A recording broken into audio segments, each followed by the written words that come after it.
Welcome back to the Man of War podcast. My name is Rafa, Conde, and of course, I am a man on a mission here to transform you into a modern day warrior, into a man of action, into a 21st century man. That's right. That's my mission. And I got to tell you that I am executing on that mission every single day. It is my life. It is my way of thinking. It is my way of living. It is my way of writing. It is my way, pretty much of everything that I do has to do with changing men. Now, what we're going to do on this podcast, first and foremost, I want to get some admin things out of the way. I want to thank you from the bottom of my heart, making Redefining the 21st Century Man a national bestseller. You guys stepped up, and I'm still like, I can't believe how much that book is selling, how many great DMs and emails I'm receiving. So thank you from the bottom of my heart. Second thing, if you have not heard about the Man of War clan yet, I recommend that you research it a little bit. It's a private community of like-minded, warrior-minded men, free of charge. If you're interested, your best bet is to find one of our social medias and DM us, Man of War Clan. I'll have one of my team guys send you a private link to the Man of War Clan. For you guys that are interested in stepping up your life, the Man of War Crucible is something that you may want to consider. Understand right now, you can't get in till 2023. We are booked across the board for the rest of 2022. But with that said, we are taking applications now for January 2023. Like I said, again, this may not be for everyone. It is a difficult rite of passage, but it is an incredible opportunity to join, to be part of I lose words for this, an amazing, amazing brotherhood of men, the Men of War Society. And in this lifelong brotherhood, you'll be around other men who are pushing you, holding you accountable, supporting you. This type of network is just not found anywhere in the world. And I can assure you with everything in me that it'll change your life without a doubt.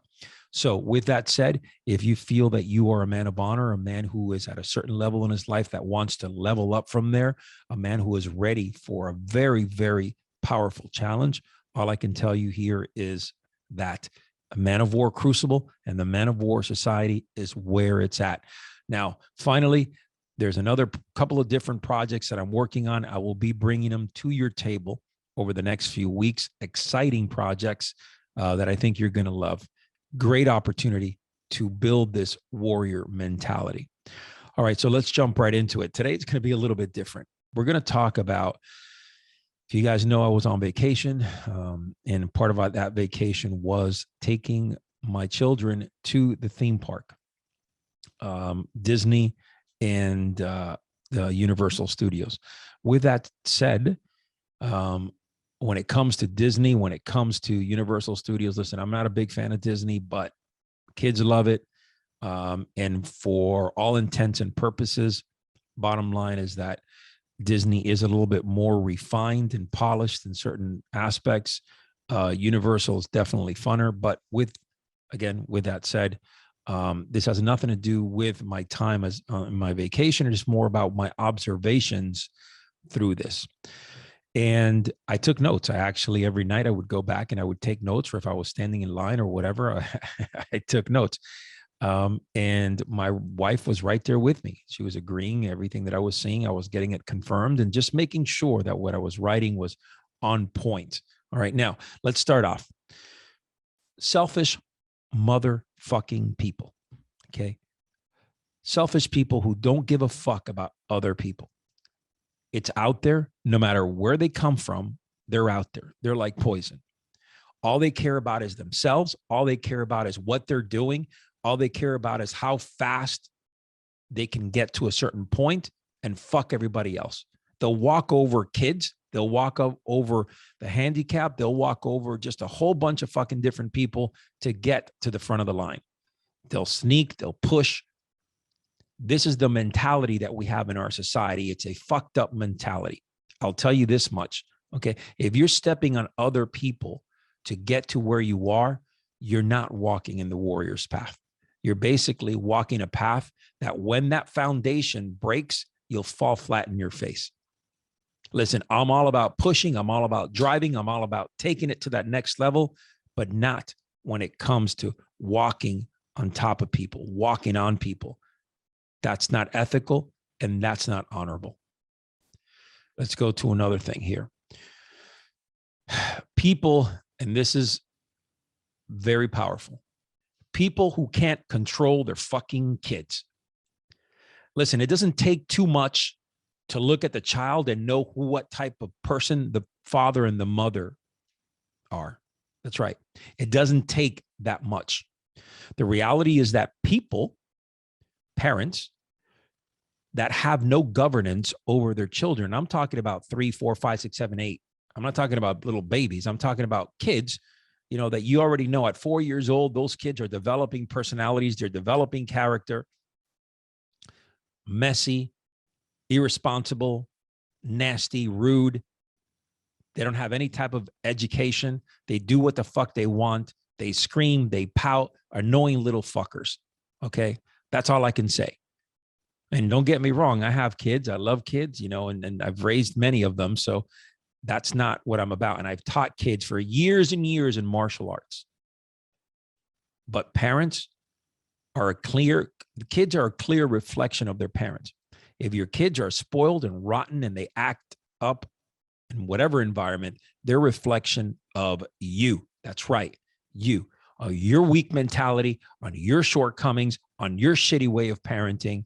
So don't come with a bullshit that it's your kids. No, it's you. How your kids act has everything to do with how you act, how you are, how you raise your kids. End of story. Nothing else needed to be discussed there. All right. We talked about selfish people, but I want to also talk about, for example, give you a little bit of a, as you're in lines, and some of these lines, unfortunately, are long. No matter what we went, believe me, we have express passes. We have all the things to get in them, but eventually you're going to have to wait, okay, with hundreds of thousands of people in these parks. But hot day, summer, all right, there are fans placed throughout the line, right? And the funniest thing is you'll have people out there and we'll sit in under the fans for 2-3 minutes and let the line roll in front of them. And they'll suck it up and they'll just sit there. So they won't have the courtesy, right, to just, go, a few seconds while it's your time, go under the fan, cool, and let the next family in and then continue. No, they'll hog it up for themselves and they'll just sit there for 2-3 minutes and let literally the line kind of move forward without them for, 2, 3, 4 minutes. And then they run and catch up. Very selfish, very disrespectful. They deserve a fucking punch in the face. Now, on to the next thing. All right. And this is going to bother a lot of people. Yes, I understand. But look, I speak it how I see it. All right. Fat people in wheelchairs don't like it, think it's fucking gross. And I think, honestly, they slow the park down. Okay. Now, I'm not talking about people with real diseases and real issues. Okay. I'm talking about the chubs out there that let themselves go and now are fucking pork bellies and can't walk around. And they're sitting on fucking wheelchairs, slowing everybody else down and getting these special fucking privileges.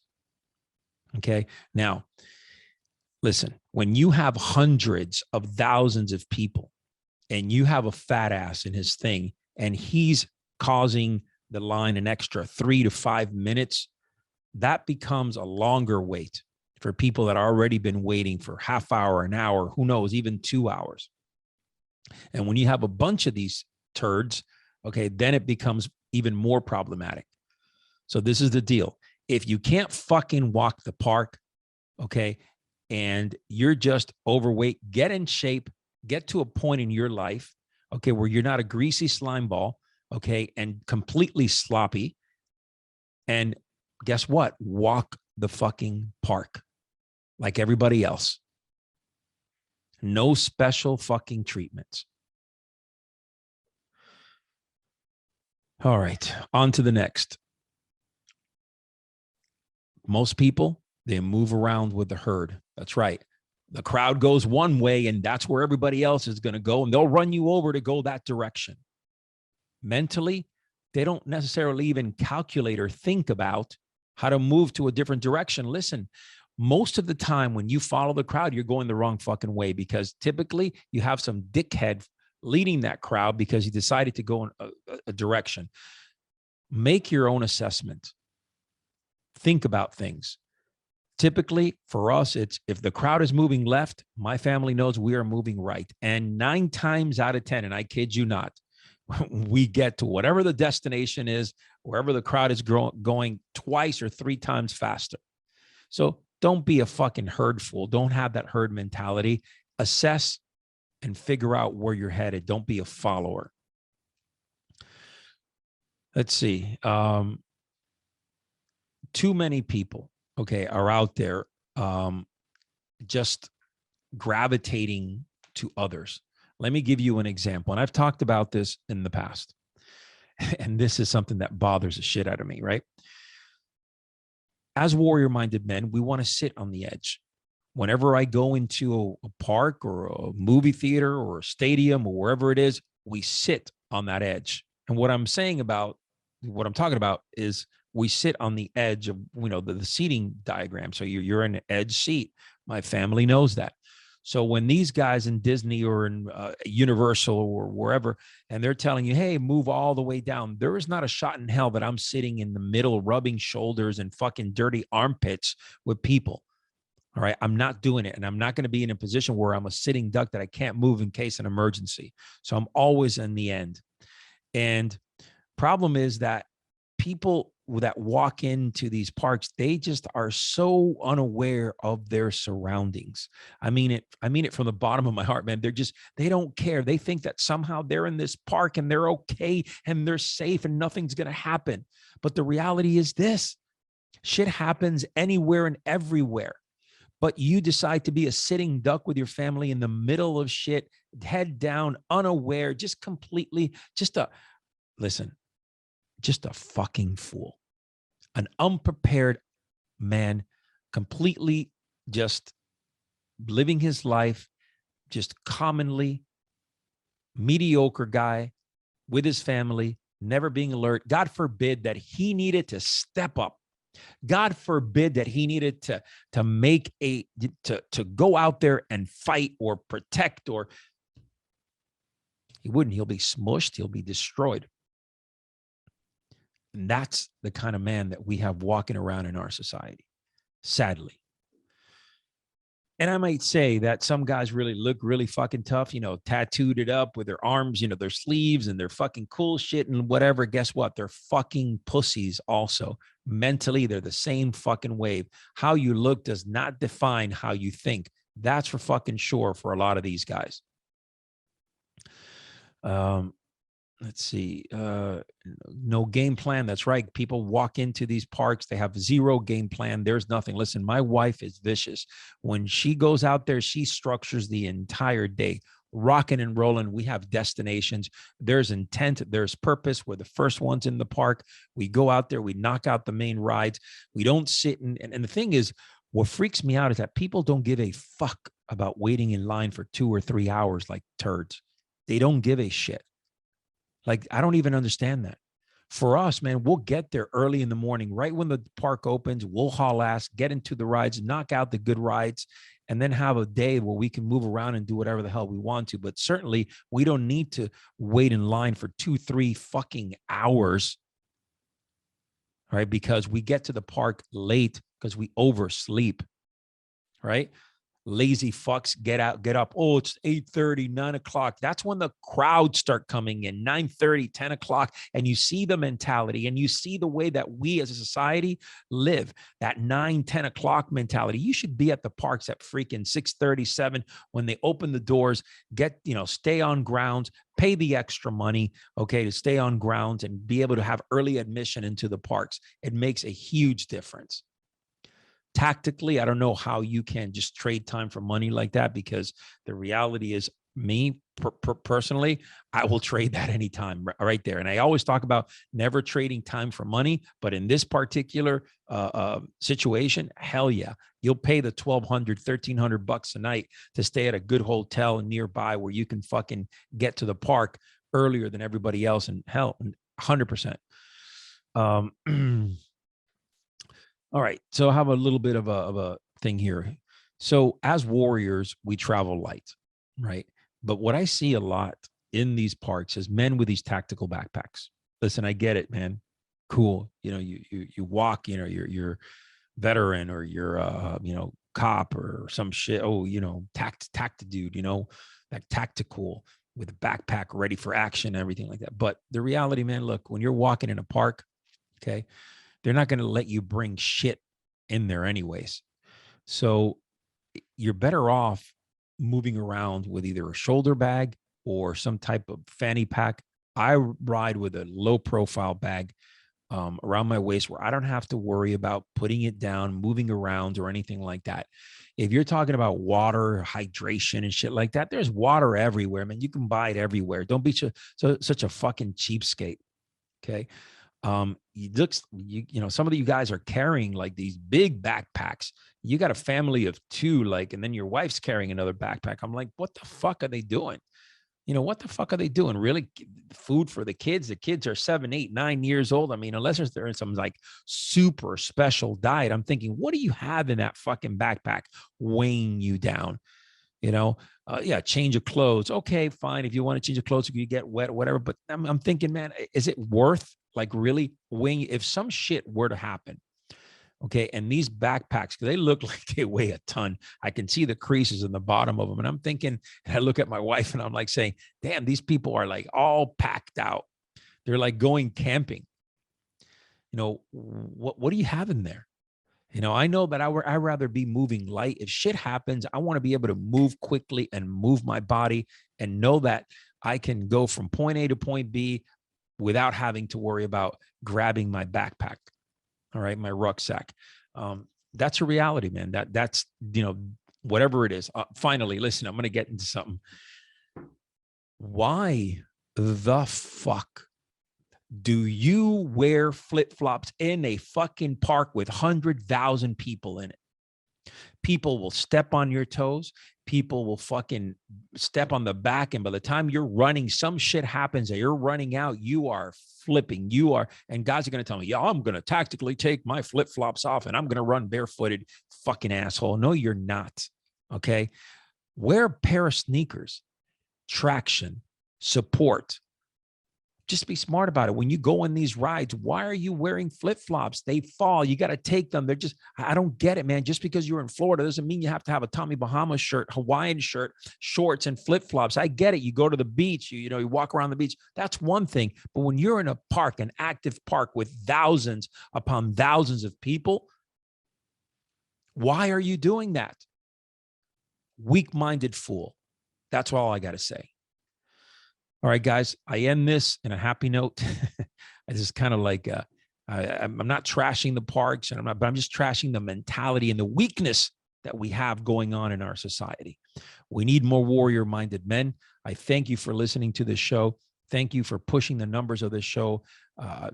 Listen, you guys have done an unbelievable job making this podcast one of the top 10 podcasts in society and culture. We're there every single year. I thank you from the bottom of my heart. Thank you for making Redefining the 21st Century Man a bestseller. Thank you for the support for Man of War movement. If you're interested in joining, being selected for the Man of War Crucible, understand you cannot get into 2023. I would highly recommend it. It is a life-changing program, a life-changing rite of passage. And more importantly, when you cross the gates into the Man of War Society, all I can tell you, it's a lifelong brotherhood, something that does not exist in this planet. Believe me, right? It's unbelievable society. But with that said, not everyone makes it through. We have a very strong selection process. So if you are interested, there are going to be links in the show notes, all that good stuff. Follow us on Instagram, please, at Man of War with 2 R's, TikTok, Rafa J. Conde. And pretty much we're all across the board. Facebook, the Real Man of War. I think that's a Facebook group there. But regardless, give us a shout, anything. And of course, this particular video most likely is going to be on YouTube. Check out our YouTube channel, please. youtube.com/man of war. We're posting, every couple of days there. We got shorts, we have long form videos, all that good stuff to really help you start walking that warrior's path. All right, brothers, until next time, your life may be challenging and full of dangers, but never, ever retreat. Your last battle may be your greatest victory.